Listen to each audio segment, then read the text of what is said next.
Good morning, everyone, and welcome to another episode of Wayne's World of Science and Technology. Today, I want to deliver a message to the people to the south of us, those silly Southerners who think tariffs are a great idea, and are now wondering why their economies are doing strange things. And their economy is doing a really strange bunch of things. But guess what, guys? It isn't the tariffs. Recently, there's been a lot of reporting about how the number of visitors to the United States has dropped over the last little while. And it has had a lot of people in the border communities, especially the ones very reliant on tourism, really worried because, well, hey, their businesses are likely to crash. And everybody online, when I say everybody online, all the big news organizations, in other words, are all reporting it's because of tariffs. Guess what? It isn't. It has nothing to do with tariffs. Instead, oops, sorry, the dog is wandering around me in circles again. Silly mutt. What it has to do with is President Dum Dum. And yeah, I'm calling him President Dum Dum. Look, you turn around and say, hey, we want you to become our 51st state, and we're going to force you to become it. You know, it really tends to have this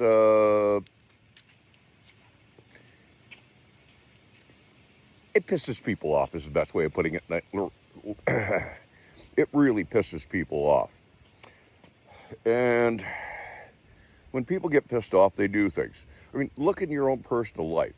If you've got a group of people and one pulls something that severely inconveniences everybody else, maybe basically betrays somebody else, all of a sudden, you don't want to talk to that person.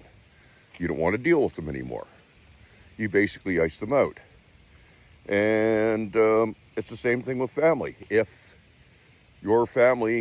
someone in your family does something really bad, quite often they will become the black sheep and nobody will want to have anything to do with them. It's normal.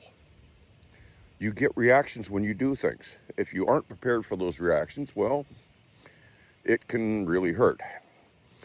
When Donald Trump in the United States decided that they wanted Canada as the 51st state, that had an impact. It really pissed off a lot of Canadians. So we aren't going. But it isn't just us. Because he also decided to get ICE involved, and basically they're doing things that are, well, how should I put it? Anybody sane is not going to travel into the United States right now unless they absolutely have to.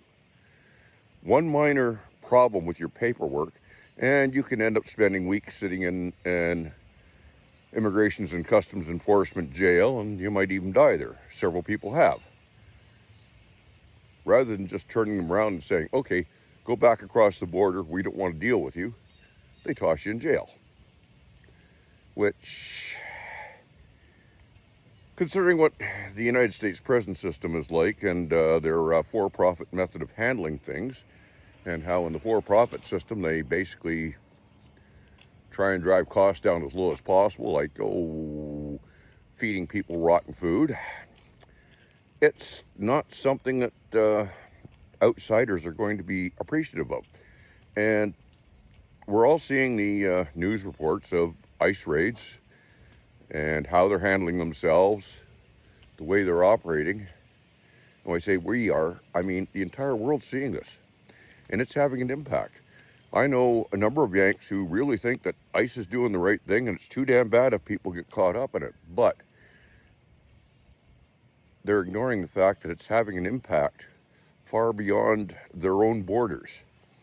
You're seeing a massive switch. Hawaii used to get a lot of tourism from a variety of places. It's not coming as much now because people are scared that they could go into the United States and end up stuck in an immigration and customs enforcement hellhole for the next month. It's just not worth it. And it's going to be a long time before anybody trusts the United States again as far as being able to go there. It's going to take a lot of work for the U.S. to restore trust and make it a place that people once again want to visit. So, no, The reason the United States isn't getting a lot of international visitors has nothing to do with tariffs. It's all to do with immigrations and custom enforcement and the 51st state rhetoric. And I mention the 51st state rhetoric again because the largest number of visitors to the United States come from Canada. I mean, after all, we're one of the few countries that can actually drive across the border into the United States, the only other one being Mexico. It's easy to visit, but we aren't. And with the way things are going right now, I don't think that Canadians will be going back to the United States for quite a long time. If, well, it's going to require the United States once again becoming trustworthy, and I don't see that happening soon. Anyway, that's it for this morning. Share, subscribe, like, and all that guff, and have a good day, folks. Bye-bye.